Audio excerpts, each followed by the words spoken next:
Ehi, ciao Alberto, ti volevo chiedere, ma secondo te la poesia siciliana contemporanea in che stato si trova? Cioè, cosa mi puoi dire attualmente? A che livelli siamo? Ecco. Ma io ultimamente devo dire che ho visto una notevole crescita per quanto riguarda il nostro idioma, in particolar modo da una decina d'anni a questa parte, con l'affermarsi di due miei amici poeti che rispondono al nome di Nino Barone e Peppe Gerbino. Alberto, hai citato due che ormai fanno parte del passato. Parliamo di futuro, di prosecutori della tradizione. Ecco, cosa ci puoi dire invece dei prosecutori della tradizione della poesia siciliana, delle nuove leve? Nuove leve, l'unico che ha delle doti poetiche discrete in questo momento è un ragazzo di Castellammare che si chiama Vito Badamo. Deve ancora crescere, deve migliorarsi, ma a 16 anni già conosce la metrica abbastanza bene. Ti ha pure dedicato una poesia che abbiamo letto su Facebook. Sì, perché l'ho aiutato in qualche situazione di metrica, diciamo. Noi ci aspettavamo sinceramente una tua risposta in versi, perché io ricordo quando capitò a noi di dedicarti delle poesie, perché tu sei stato un po' il maestro di tanti poeti qui del comprensorio, noi ti abbiamo dedicato tutti una poesia e tu rispondevi in versi. Devi rispondere in ma a memoria non me lo ricordo. Devi rispondere in versi a Vito, alla sua dedica. Risponderò. In questo momento comunque ho la musa un po' spenta agrippata, però lo farò senz'altro. Mi sembra doveroso. Pure perché i giovani vanno sempre aiutati. Tu sei stato sempre un mecenate da questo punto di vista, sei sempre stato una persona che ha aperto e hai spalancato la porta ai giovani che volevano un attimino di nozioni di metrica, insomma, di poesia in genere.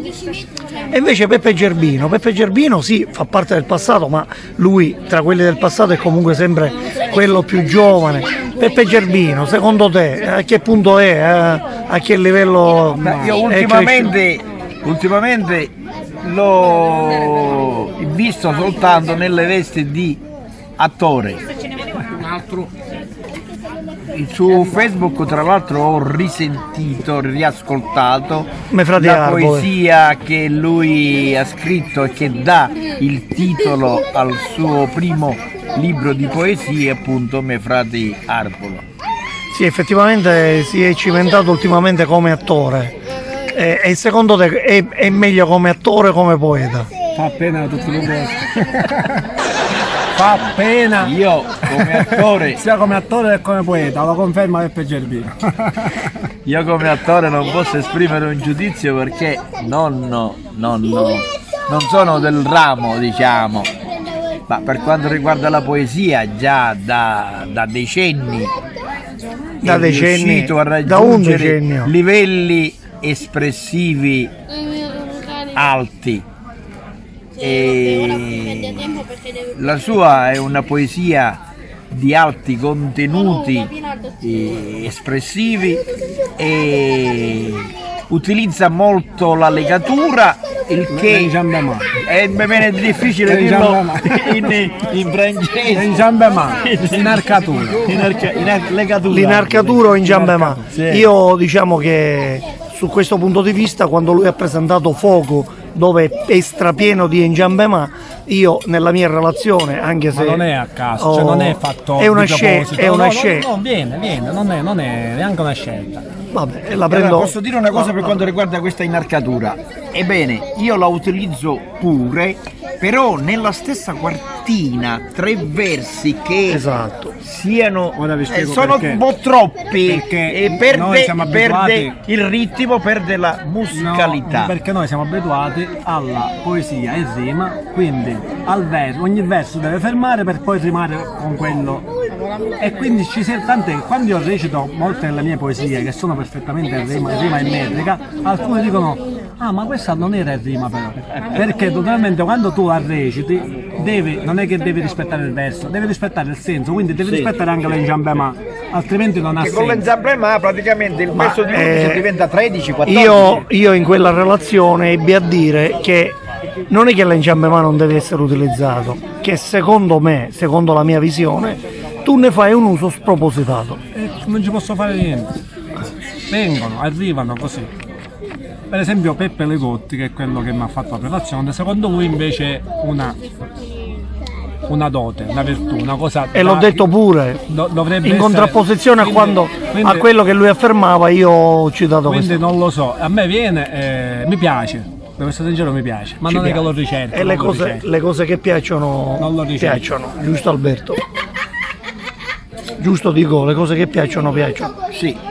Però, Alberto, invece parliamo di poesia in lingua italiana, perché noi diciamo il nostro interesse non è soltanto verso la poesia siciliana, quella è il settore principale che prediligiamo, ma noi il nostro interesse è anche verso la poesia. Ecco, qual è oggi il poeta in lingua italiana, ok, che ti piace di più, non lo so, che ti piace particolarmente? io in lingua italiana ho avuto occasione di leggere tantissime poesie di Angelo Puma e lo ritengo un poeta davvero bravo.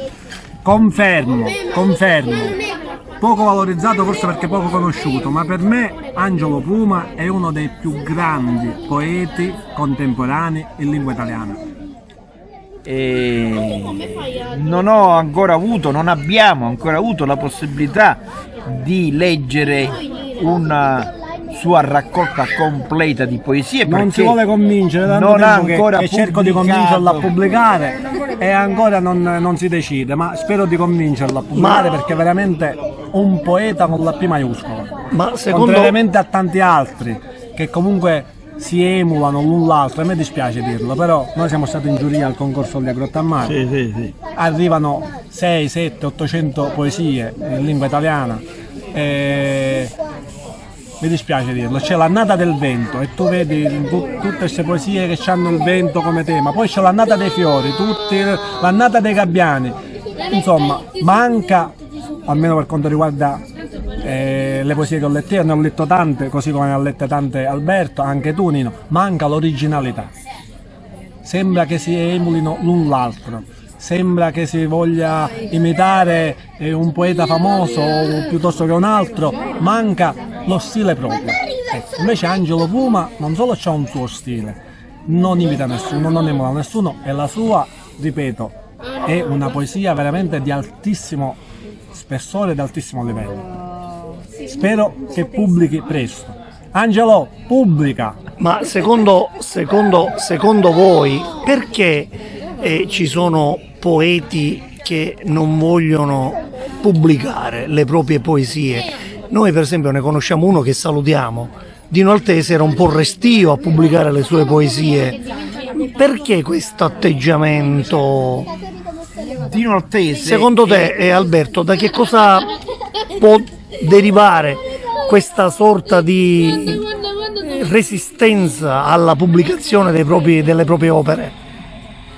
Dino Altese non ha mai pubblicato una sua personale raccolta di poesie. 3 anni fa l'associazione Io gli ha pubblicato una raccolta di poesie su un tema specifico, cioè l'agricoltura. È stata una mia idea, l'ho convinto e abbiamo pubblicato il volume e abbiamo anche fatto la presentazione di questo libro. Non si decide e non so che farci. L'ho spronato tante volte. Eppure ma lui non- ha dei contenuti di grande valore, di grande saggezza. Secondo me i motivi possono essere diversi. Uno, anche l'eccesso di modestia.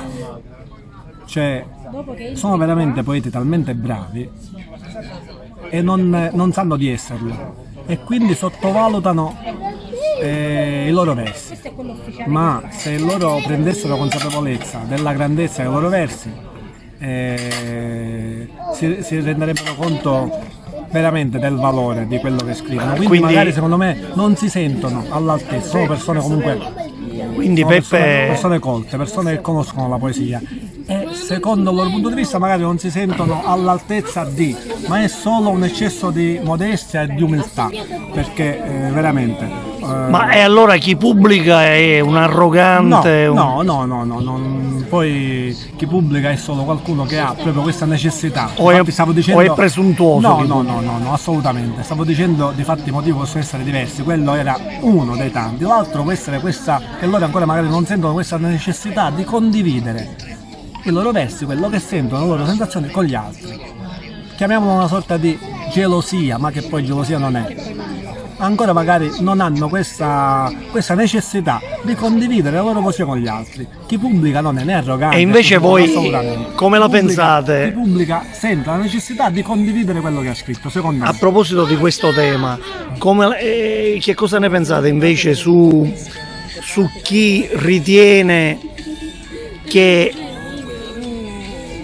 scrivere poesie in silenzio, senza fare troppo rumore, metterle dentro al cassetto, e nel senso affermando che scrivono per se stessi e non per gli altri, secondo voi siete d'accordo con questa affermazione che taluni solitamente fanno, scrivono poesie e magari addirittura criticano chi scrive poesie ma che lo fa pubblicamente? Non ci credo, io personalmente non ci credo. C'è sempre qualche motivazione più intima che non vogliono confidare, secondo me, non ci vogliono dire. Perché, almeno per quanto mi riguarda, io se scrivo poi ho la necessità di condividere, non dico con tutti ma con qualcuno, le mie cose.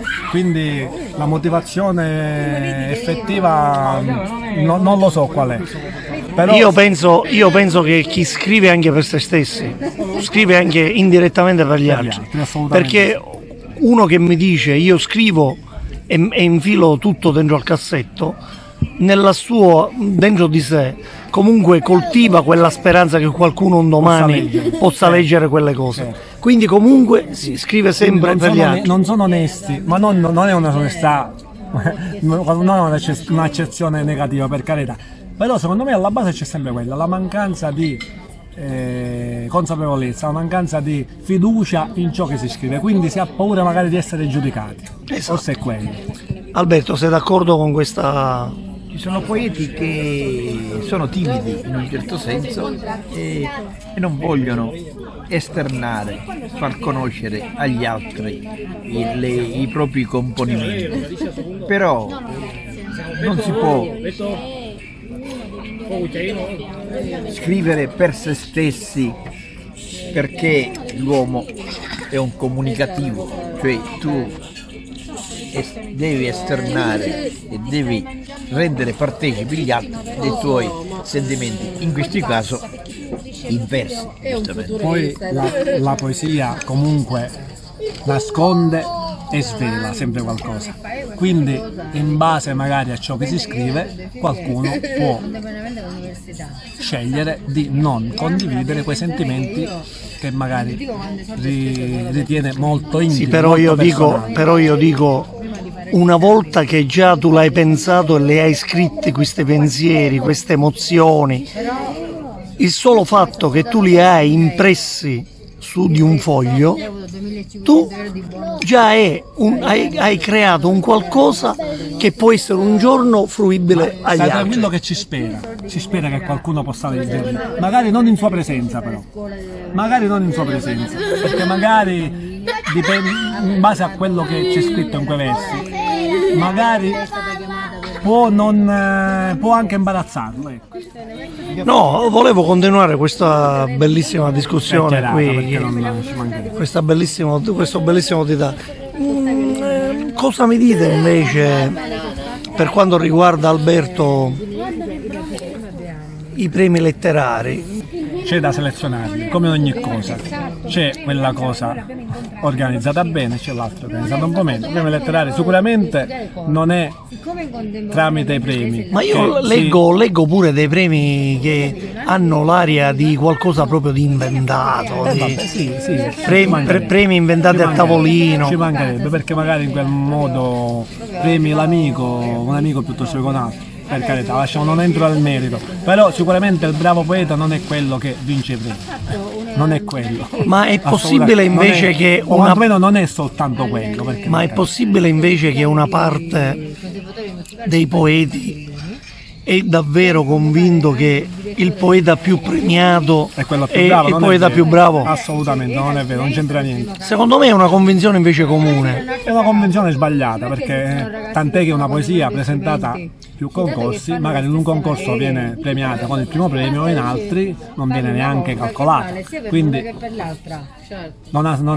premi, i concorsi lasciano il tempo che trovano. Non è certamente in base al numero dei premi vinti che si può stabilire il poeta bravo da quello meno bravo. Ci sono un sacco di poeti bravissimi che non partecipano ai concorsi, ma che, detta alla siciliana, si mettono un sacchetto a chi che vincono i premi. Quindi non ha senso, secondo me non è da... Ma è possibile che i concorsi o alcuni di essi, perché concorsi seri ci sono, hanno pure creato dei mostri? Assolutamente sì, pure, perché comunque se è vero che magari tu all'inizio, tu lo sai meglio di me, noi abbiamo partecipato a un sacco di concorsi in passato, c'è quella smania quasi di confrontarti per capire magari all'inizio, specialmente quando non sei proprio ancora, non conosci questo mondo, di avere un confronto con un altro poeta, con altre poesie, per avere una sorta di conferma, ma la mia poesia vale, la mia poesia merita. I concorsi vanno presi in punta di piedi, nel senso, per me il concorso tu lo puoi fare anche a 80 anni, l'importante è che lo prendi con lo spirito giusto, cioè condividere la tua poesia a prescindere dal premio vinto, a prescindere dalla classifica, conoscere altri poeti che nutrono questa tua passione, confrontarti con altri. Questo per me è il senso che dovrebbe avere un concorso. No, io ho massimo rispetto per i concorsi e soprattutto per quelli seri, perché anch'io sono stato un organizzatore di concorsi e so quello che c'è dietro quando un concorso si organizza con le dovute maniere e con i giusti criteri. Quindi io ho massimo rispetto per i concorsi, mi hanno visto sia come concorrente all'inizio, soprattutto nei primi anni della mia, tra virgolette, carriera poetica, ma questo è un percorso che abbiamo fatto tutti. Alberto, invece tu, che mi dici a tal proposito? Ma io, sia con l'associazione io che quando ero responsabile culturale dell'Entas, in totale ho organizzato qualcosa come 18 concorsi di poesia. Tra l'altro uno di questi era di natura prettamente religiosa, l'ho organizzato per 6 anni di fila e sarebbe il Carminadei. Partecipavano tutti e avevo una media di 70-80 poeti che partecipavano, e non solo dalla Sicilia ma anche oltre lo stretto. Pubblicavamo una piccola antologia delle poesie premiate e posso dire che i poeti partecipanti erano di un discreto livello. Le sezioni erano 2, una in lingua italiana e una in lingua siciliana, e allora partecipavano poeti di grosso spessore. Ultimamente io, anche se sono stato pure componente di giuria, mi sono accorto che soprattutto per quanto riguarda la lingua siciliana, la partecipazione dei poeti in questa sezione è molto scarsa e obiettivamente il livello tecnico, diciamo poetico, non è alto, mentre nella lingua italiana ancora partecipano poeti di grosso spessore. Volevo dire, a proposito di quello che tu stai dicendo, Alberto e Peppe, c'è una scarsa partecipazione, si evince dai concorsi soprattutto della lingua siciliana. C'è secondo voi una maggiore consapevolezza del poeta oggi, che non vede più il concorso come un'affermazione dell'essere poeta, ma soprattutto una mera occasione per farsi conoscere? Sì, secondo me sì, tant'è che non si leggono più fra i premiati nomi che si leggevano anche fino a 10 anni fa, tranne qualcuno che ancora continua imperterrito a partecipare, per carità, non sto qui a giudicare, per carità, però tu lo sai benissimo, confrontandoci con altri che comunque diciamo che ormai sono come noi, tra virgolette, vecchi di questo ambiente, ormai i più non partecipano più ai concorsi. Chi come noi magari perché ci chiamano in giuria e quindi una volta che ti chiamano in giuria basta, è inutile che partecipi, ma no perché il giurato sia chissà che, però e comunque sì, arriva un punto in cui tu non ti interessa, almeno per quanto mi riguarda a me non interessa più partecipare ai concorsi comunque, per il mero piacere di ricevere la coppetta, no, che non poi, mi interessa più. che poi fare il giurato, lo sappiamo, noi l'abbiamo fatto, fare il giurato è veramente un compito molto... Se lo fai in un concorsetto qui locale dove ti arrivano 30-40 poesie è un conto. Se lo fai in un concorso come quello in cui siamo stati giurati, dove arrivano centinaia, 700-800 poesie, è un lavoro, è un lavoro che faccio con grandissimo piacere, perché guarda, è veramente, cioè, io penso che quando uno lo chiamano a fare parte di una giuria è un privilegio, ma non perché sei giurato, perché comunque ha la possibilità di leggere i sentimenti di tanti poeti e quindi di conoscere meglio la natura delle persone, di leggere tante emozioni, e quindi per questo è un privilegio, non per altro. Tutto qua, secondo me. Poi ognuno ha la sua concezione. Per me, ripeto, non ha più senso. Tu lo sai benissimo, dal 2008 al 2016 ho partecipato ai concorsi, poi basta. Ne ho vinti parecchi, per carità, non voglio dire, perché magari qualcuno dice vabbè, allora i concorsi non servono perché tu non vinci, non è quello. Poi capisci che la poesia è altro, non è il premio, non è il premio, non è il premio. Una maturità, non so come definirla, poetica, non lo so, una consapevolezza, non lo so. Volevo, ovviamente la mia è una provocazione, perché non vi spostate e vi mettete un pochino insieme? Così insieme, io già sono felicemente sposato, entrate per una coppia di fatto, entrate nel campo visivo della telecamera. Dai. Ecco, no, volevo così una provocazione, prendere ad esempio le parole del maestro Vito Lumia, che noi conosciamo, salutiamo perché è un grande, e che salutiamo, autore di una grammatica siciliana. Volevo lanciare una provocazione. Lui afferma che esiste la poesia ed esiste la non poesia, come esiste il bene e il male. Voi cosa dite su questo? Diciamo che sì, ma anche la sua è una provocazione, secondo me, perché comunque sono i due estremi, che per certi versi mi trovo d'accordo, per altri no, perché comunque la poesia ha tante sfaccettature. C'è la poesia aulica, ma c'è anche la poesia più semplice, più popolare, e non è che non la si può definire poesia, anche quella è poesia. Quindi diciamo che un'affermazione di un grande poeta, perché comunque Vito Lumia è un grande poeta, che comunque cerca di valorizzare la poesia, non è per accettarla con l'ascia, è per valorizzarla, per dire comunque cercate di migliorare sempre nella vostra espressione poetica. Secondo me è questo quello che vuole dire il maestro Lumia, non vuole denigrare chi scrive una poesia più semplice, più popolare, più alla portata di tutti, perché comunque c'è poesia che è fruibile da tutti, così come c'è una poesia più di nicchia, più ricercata, magari chiamiamola così, che non Io arriva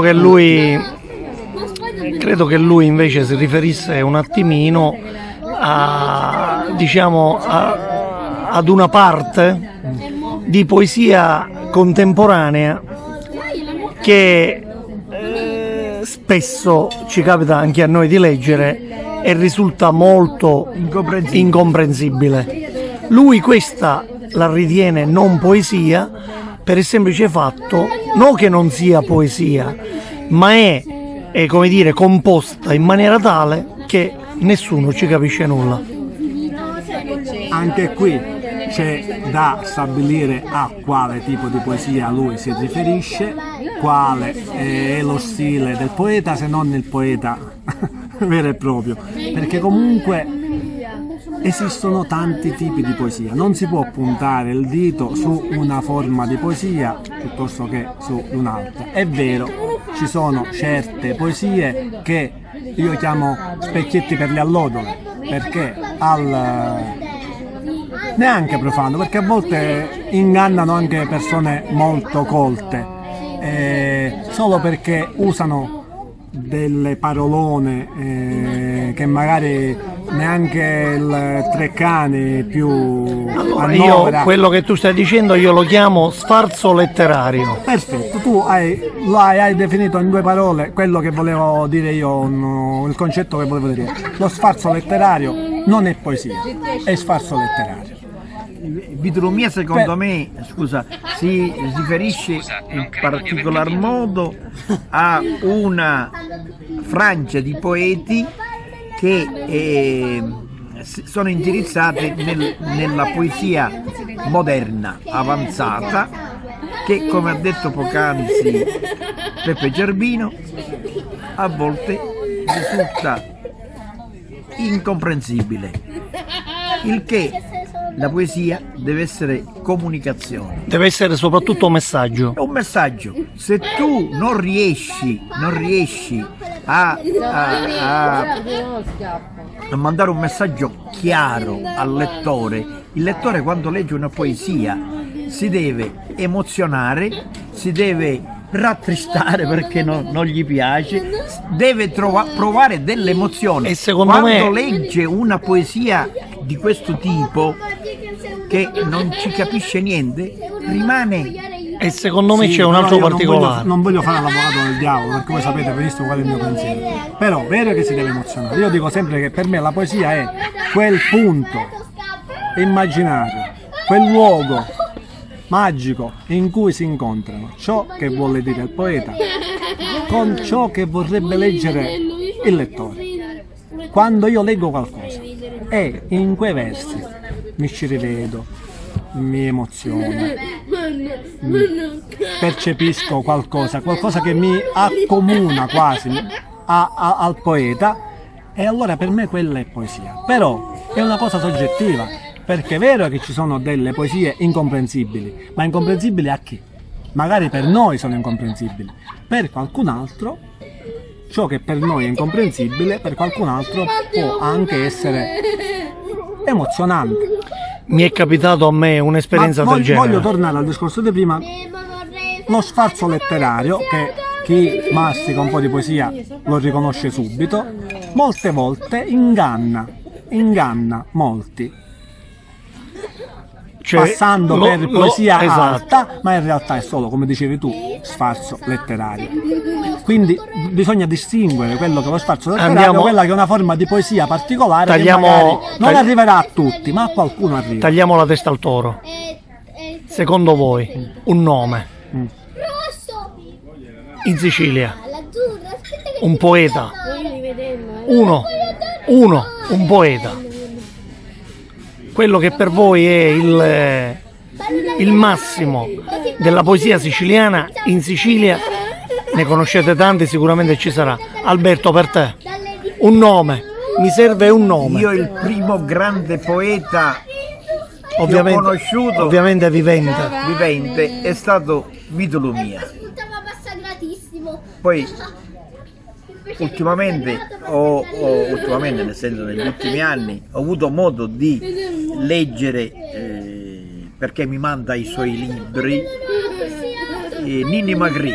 Ritengo che Ninni Magri sia, a parte un grosso conoscitore della lingua siciliana, anche se non condivido alcuni suoi aspetti ortografici, ma quando leggo le poesie di Ninni Magri io mi emoziono in certi frangenti. Poi è pure bravo a interpretarle. Sì. Nino, non ti posso fare un nome. Te ne devo fare tanti. E in Sicilia non se ne fanno un nome. Non era per omertà. In Sicilia non se ne fanno. Non era per omertà, era per onestà intellettuale, perché potrei fare il tuo, potrei fare quello di Peppe, potrei fare quello di Magri, potrei fare il suo, ne potrei fare tanti, perché per me non esiste un poeta più grande di un altro. Per me, almeno quelli che conosco io, sono tutti dei grandi poeti con peculiarità diverse. E quindi sono tutti dei grandi, tutti dei numeri uno con la loro peculiarità. Quindi non posso, per me non c'è il numero uno in assoluto e gli altri tutti al di sotto. Per me ci sono tanti numero uno, fra cui tu, fra cui Peppe Voltaggio, fra cui Ninni Magri, fra cui Roberto Riscenti e tanti altri, Vito Lumia e tanti altri. Quindi per me non ti posso dare un nome soltanto, perché non sarei onesto con quello che è il mio modo di pensare, il mio modo di rispondere alla domanda che mi hai fatto. Comunque altri due poeti che io ho avuto occasione di attenzionare le loro poesie, e l'altro è Orazio Minnella, non è male, mi piace. Io conosco Orazio. E anche Euranio La Spisa. Sono due bravissimi poeti. Allora, cari amici, abbiamo concluso questa discussione così, è iniziata in maniera del tutto spontanea.